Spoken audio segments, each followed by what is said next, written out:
So if you've re-injured your back, like your back goes out, the number one thing you want to do is immobilize it. So that means no forward bending, no twisting, and especially no lifting and twisting, and no forward bending lifting. If your spine is, bulged in towards the back, that's a totally different thing. I think that's kind of rare. So most of us are going to have forward or side or a combination of the two. So no forward bending and no twisting. I remember when I was in yoga, doing a lot of yoga, people would always do a lot of twists to kind of relieve back pain, and it might relieve muscular issues, but it's not good if you've got an actual disc injury. It's going to put torsion, it's going to sort of destabilize that joint even more. So there is a physio tape. So what I do, this would be the first hack that I've been working on. I wouldn't say it's the biggest, but it's one of the most important ones. So I made a quick little short. Basically, you stick a piece of tape on your lower spine, like covering your whole lumbar curvature all the way down to your sacrum, a little past your sacrum, and put that piece of tape on there while you're in a slightly back bended position. It's best if you can have someone else do it. Like my wife usually does it for me, but I do it alone if I have to. And you put that tape on there, and that tape, basically what it's supposed to do is to just keep you from bending forward. And it'll sort of let you know a little bit if you're twisting, but mainly keep you from bending forward. Now, I've just been using Gorilla Tape because I don't have any physio tape right now, but I've ordered some, it's in the mail. So put that tape on, and then every time you're tempted to bend forward, and you'll see you bend forward all the time, putting on your socks. That's one of the hardest things right now with my acute back injury at the moment, is putting on socks. I'm wearing flip-flops right now because I didn't want to bend forward. So so that's tip number one, is use the tape in an arch position. So tip number two, I'm gonna say, is get a hard backrest. So I'm driving right now, and I have this backrest. It's this crazy thing I've had for like 25 years. Everybody makes fun of me because of it. Oh, and it's just all this hard foam, and there's even an old backrest, like a electric. My mother many years ago gave me this electric backrest thing, and it didn't really work that well. So I rolled it up into a ball, like it's got little electronics and stuff in there, and put it inside of the ductwork. And I just kept building this thing. We call it my baby. I just kept building it until it was thick enough to actually give my lumbar area the support it needed, so that I didn't damage the spine by driving. So that would be tip number two, would be get a hard back support, and then also just be super mindful that you don't slouch in chairs. Slouching in chairs is a huge degradation of the lower spine, especially if you're weak in your stomach muscles. So just don't do slouching in chairs. Buy ergonomic chairs. If you can't get ergonomic chairs, I got this rocking chair from IKEA, and I use a smaller roll behind the rocking chair from IKEA, and that's an amazing ergonomic chair for my back.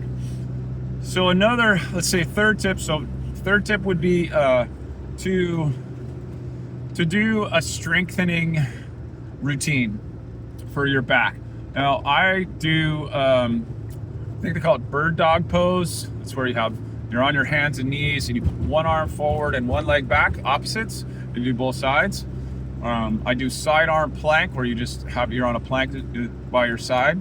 I also do just straight plank. Sometimes I'll do like a yoga, it's called chaturanga push-up thing, and sometimes I'll do push-ups, but I try to keep the core really solid. Another exercise would be, I really like, it's called dead bug. So you put a little roll under your back if you need it. You have your legs up in the air and your hands up in the air like you're a dead bug. And then you do, again, opposite, like leg down, hand down, leg down, hand down, and that's a really good strength builder. A gentle back bend can be helpful, but again, you're focusing more on isolation and sort of an isometric straight strengthening exercise. I would say the next tip would be is you've got to loosen your hips. I'm going to jump through. So you do a bunch of hip openers. So a modified pigeon pose where you're laying on your back and you put one knee in front of the other leg and you pull it forward. And then also if you can keep your spine straight without twisting it, then you can do a full pigeon pose. You can look up pigeon pose. But pigeon pose is a double-edged sword. You got to make sure, again, you're making sure that your spine is straight when you're stretching the hips. So pigeon pose could twist the spine if you didn't do it right. And then anything like pulling one knee into the chest. Don't do two legs forward because that's a forward bend, like a one leg forward bend. Two leg forward bends don't work. Another thing, so here's another tip. If you do have to bend down and get something, once you've got your hips open enough, or if your hips are already open, you keep your legs straight and kick another leg up and then twist onto your side and then lift something up.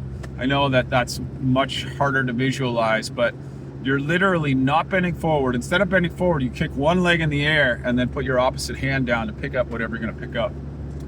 And another tip, let's see. Oh gosh, I got so many tips. Okay, let's go on to supplementation. So, I met a chiropractor a while ago, and he was all into his chiropractic machine. And what his chiropractic machine did was what he called hydrating the joints. So what you need to do is you got to keep the joints hydrated. So one of the best ways that you can do that is with supplementing with MSM. So MSM literally helps keep those fluids in the joints. I made a whole other video about MSM supplementation. I don't think I say it in the video. I'd update that video a little bit and say that MSM is, you want to take it when you're acute and back off when you're not feeling the joint pain. And I would go up to, so I weigh 180 pounds. I'll go up to a tablespoon or 2 tablespoons a day, depending. If you're not clean in your diet and you have a lot of toxins in your system, you're probably going to get a headache. So you want to go slow and build up from a teaspoon to a tablespoon. Okay, so MSM. Another would be just a full anti-inflammatory regimen. Frankincense, boswellia is a really great supplement for that. Omega-3s is a great supplement for that. Turmeric is another great supplement for that. All of those supplements, and then you want to avoid the inflammatory foods like the heavy meats, heavy saturated fats. If you're doing a ketosis diet is great. Let's say that's another tip. So another tip is you got to reduce inflammation, because once the inflammation gets up, then that for a lot of people that's the main reason. Out of alignment, inflammation, bad posture, those are the main reasons you're getting the back pain. Or if you're like me, you had an acute injury and you're missing your disc is jacked up right now. So those things all combine to make it really painful. What was I just saying? So you got to keep that inflammation down. I would use sparingly. I would use, Advil or something like that if you're really acute, but try to use all the other anti-inflammatory compounds. Let's see. The other thing that I would do is, so eliminate carbs. I can't say that universally, but especially simple carbs. We live in a carb-soaked, drunken diet world. Carb-soaked, drunken world. And so it's very difficult, but if you can peel yourself away from the carbs and get into a more, what my wife is calling a ketobiotic diet, in which you're eating kind of heavier on the ketosis side, so more fats, more healthy fats, and then just straight up fibrous vegetables. That's going to be your best joint health diet. A lot of inflammatory, arthritic problems that I see today, I truly believe are because of the carb-soaked diet. Let's see, what else? So we've gone through posture. Don't bend forward. Use one leg when you're trying to bend over. When you're acute, using the tape, keeping the spine straight, focus on the straight, strong spine. Another thing would be just isometrics. So if you take, you got your spine straight, and then you exhale, and then you just draw in your lower spine and draw in those muscles. It's those little muscles in there that hold up the spine that are gonna make it feel better. So basically, in my spine, the whole disc is just garbage at this point. And so only thing that's holding that up is the muscles. And so if I get all the musculature right, I don't have pain because it's holding its right position. But if you lose your muscles, that's the big thing. You've got to stay keeping those muscles strong. Once those muscles go, then you're toast. It doesn't, even surgery isn't going to help. You have to have the muscles to hold up everything that's in there. So you got to do all of these, the strengthening exercises in the deep isometrics. When you're acute, it's difficult to do that. It's more important just to keep it straight, and you don't want pain. So here's, I guess, we'll end with this final tip. That is, there is good pain and there is bad pain. And you must go into good pain. Good pain would be like a stretch that sort of hurts. It's uncomfortable. It doesn't like hurt sharp. It's sort of a dull, it's like, oh, I don't like this. But here's how I define good pain. Good pain is almost always, or it is always in a non-recurring place. It's not a place that you feel pain just from doing your daily life. The pain that you feel from doing your daily life is an out of balance pain that needs to be avoided. But when you're doing a routine and you're feeling a pain, like let's say in your thigh muscle, and you never feel pain in your thigh muscle when you're doing your life, that is a good positive pain. So you got to move into that. But you don't just move into it in a way that's just going into pain for pain's sake. Although it is good to find pain and deal with it, you want to go in really gently and mindfully. What I mean by that, it's kind of hard to learn, but once you learn it, you learn it for life, and the hardest part is in remembering it. And the other part, so to remember it, not to remember it. So the pain, see, my back's hurting.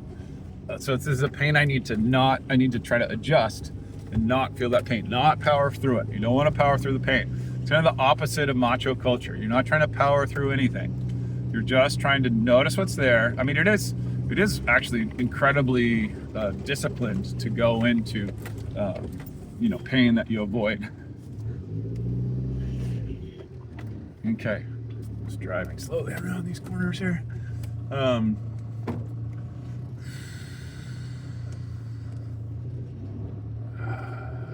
readjust my back pain here. Back supports, the pain is less. So a good pain is like a stretching or a strengthening. And almost always bad pains, when it comes to these joint issues, they're inside the joint. You don't want to feel that pain. That's not a good pain. Unless you're like just had knee surgery and they're trying to keep the knee mobile so that it heals properly, that's okay joint pain. But in 99% of the cases, it's not a good idea.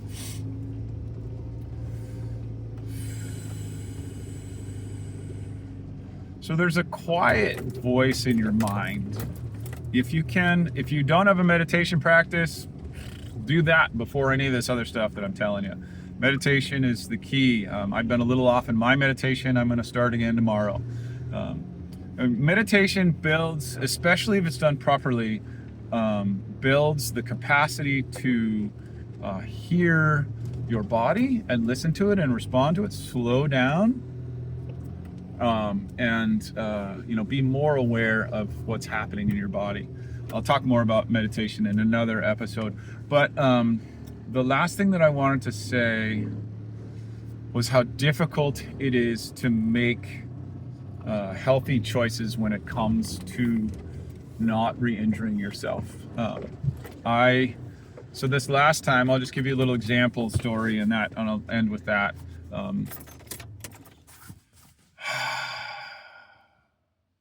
borrowed a friend's high weed mower, and we live in a fire danger zone, and my wife, we're dealing with her potentially having Lyme's disease because of a Lyme tick bite. So it was really important that we get these weeds mowed.